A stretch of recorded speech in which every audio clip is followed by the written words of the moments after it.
Bonjour à tous, je suis M. Tadine Thomas, PDG Tadine Forundus. Je suis très heureux de vous retrouver dans cette nouvelle vidéo où la question de la bonne attitude d'un chercheur d'emploi. Alors, vous êtes diplômé, vous avez reçu une formation, vous avez une expertise, vous avez des compétences avérées et solides. Alors, quelle attitude vous devez adopter comme chercheur d'emploi? Alors, comme vous le savez tous, dans la plupart des pays où le chômeur est pris en charge, celui-ci doit prouver régulièrement qu'il est à la recherche de l'emploi, qu'il est actif. Il doit prouver qu'il cherche régulièrement de l'emploi pour pouvoir bénéficier des aides sociales. Ceci étant dit, dans les pays où ça n'existe pas, ça ne change absolument rien. L'attitude doit être la même. C'est-à-dire que le chercheur d'emploi doit être très actif. Il ne s'agit pas de dormir, il ne s'agit pas de rédiger son CV, le balancer à gauche et à droite. Non, il ne s'agit pas de ça. Le chercheur d'emploi doit avoir une attitude organisée. Il doit être très actif. Il doit négliger aucune proposition. Même s'il s'agit de travailler une semaine, même s'il s'agit de travailler 2 heures, le chercheur d'emploi doit le faire.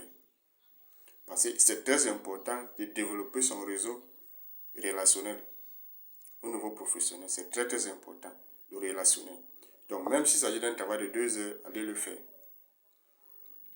Vous ne devez pas négliger une petite formation qui peut améliorer vos compétences ou bien qui peut vous aider à acquérir d'autres compétences dans plusieurs domaines. Donc vous ne devez pas négliger cela. À cela s'ajoute que vous devez régulièrement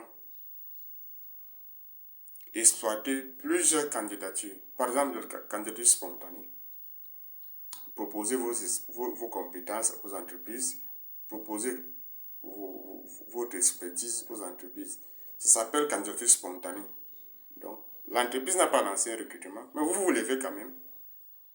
Vous allez proposer vos services et vos compétences. Ça marche.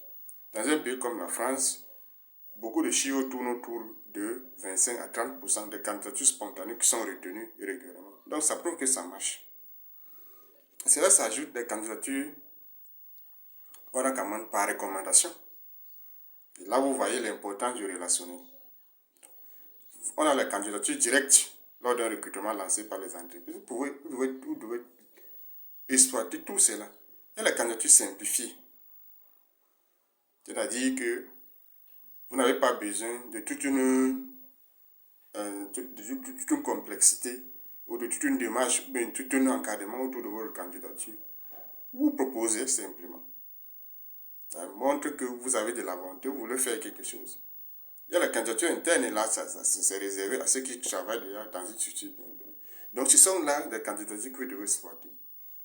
Et je résume donc en cela que le chercheur d'emploi doit être très actif, il ne doit rien négliger, ni une petite formation, ni un petit emploi de 2 heures. Parce que le relationnel est très important dans tout cela, l'expérience est très importante dans tout cela. Et on n'acquiert pas de l'expérience en restant à la maison ou bien en restant caché dans son petit coin. À bientôt.